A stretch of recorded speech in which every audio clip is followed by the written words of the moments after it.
Sub inspector Nazmul প্রাথমিকভাবে মামলাটা যাচাই বাছাই করে মামলার যে প্রধানতম আসামি তাকে আইডেন্টিফাই করে এবং আমরা 48 ঘন্টার মধ্যে মামলার প্রধানতম আসামি মোহাম্মদ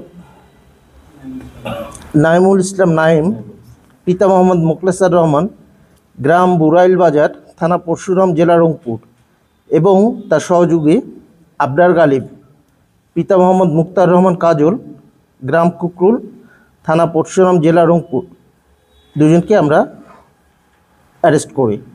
অ্যারেস্ট করার পর তাদেরকে বিজ্ঞ আদালতে সোপর্দ করা হলে প্রধানতম আসামি নাইম 164 ধারায় স্বীকারোক্তিমূলক জবানবন্দি প্রদান করে, অতঃপর তাদেরকে জেল হাজতে প্রেরণ করা হয়। যে আমরা যারা ফেসবুক ইউজ করি, দেখা যায় হ্যাকিং খুব কমন একটা টার্ম আর কি। এক্ষেত্রে হ্যাকিং কীভাবে হয়, কেন হয়, সেটা হচ্ছে যে হ্যাকিংটা হচ্ছে আমরা দেখা যাচ্ছে যে নেটওয়ার্ক কি বলে ফেসবুক ইউজ করতেছি, বাট প্রপারলি আমরা লগ আউট করতেছি না। এটা একটা আমাদের লেকিং থেকে যায়। আমরা সোশ্যাল নেটওয়ার্ক সাইট ব্যবহারের ক্ষেত্রে দেখা যায় যে বিশেষ করে হ্যাকিং হওয়ার ক্ষেত্রে একটা কমন একটা বিষয় থাকে যে ওটিপির একটা বিষয় কিন্তু থাকে, আমরা সবাই জানি। ইভেন আমি আমার পাসওয়ার্ড যদি আপনি আপনার পাসওয়ার্ড যদি পরিবর্তন করতে চান, সেক্ষেত্রেও কিন্তু একটা ওটিপির বিষয় চলে আসে। আমরা কখনো কোনোভাবেই যেন অন্য কারোর সঙ্গে আমরা আমাদের এই ওটিপিটা শেয়ার না করি, আর কোনো প্রলোভনে যেন আমরা পা না দিই। এই হ্যাকিংয়ের শিকার কারা হয়, সেখানে ছোটোখাটো কোনো না কোনো একটা প্রলোভনের বিষয় কিন্তু থাকে। এই ক্ষেত্রে আমাদের বাদিনী প্রলোভিত করা হয়েছে কীভাবে তাকে, যে ওই যে এক্সচেঞ্জ অফার, একটা ডিসকাউন্ট এক্সচেঞ্জ অফার। যদি একটা ইয়াং ছেলেকে আমি প্রলোভিত করতে চাইতাম, তাকে হয়তো বলতাম মোটরসাইকেলের অফার, মোবাইলের অফার।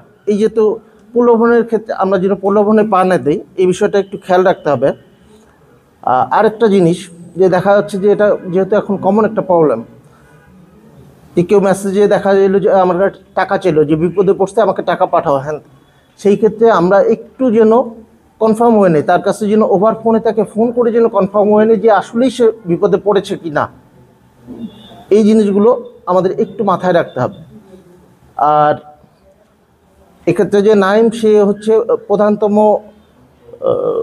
আসামি, আর তার সহযোগী একজন আসামিকে আমরা পেয়েছি। আমরা এখনও যাচাই বাছাই করছি, মামলাটা তদন্তাধীন। আরও তার সঙ্গে কে কে জড়িত আছে, একজনকে আমরা পেয়েছি, আরও কেউ জড়িত থাকলে তাদেরকেও আমরা আইনের আওতায় আনবো ইনশাল্লাহ। 1.5 মাসের একটা স্টেটমেন্ট নিয়েছি, বিকাশ স্টেটমেন্ট, একটা অ্যাকাউন্টের স্টেটমেন্ট নিয়েছি। সেখানে দেখা যাচ্ছে যে লক্ষাধিক টাকা তিনি হাতিয়ে নিয়েছেন। সুতরাং এই ক্ষেত্রে আরেকটা যেটা জিনিস আপনাদের মাধ্যমে সর্বসাধারণকে আমি অনুরোধ করব, সেটা হচ্ছে যে কেউ যেন যে না ঠিক আছে আমার কাছে 2000 টাকা পেয়েছে, আমি শুধু 2000 টাকা প্রতারিত হয়েছি। আসলে তিনি এইভাবে কমনলি এই প্রতারণার কাজগুলো কিন্তু করেই যাচ্ছেন। সেক্ষেত্রে আমরা কোনোভাবে প্রতারিত হলে যেন আমরা থানা পুলিশের জন্য সহযোগিতা গ্রহণ করিবে, থানা পুলিশকে যেন বিষয়টা যেন ইনফর্ম করি আর কি। সেক্ষেত্রে অন্যরা প্রতারণার হাত থেকে বেঁচে যাবে।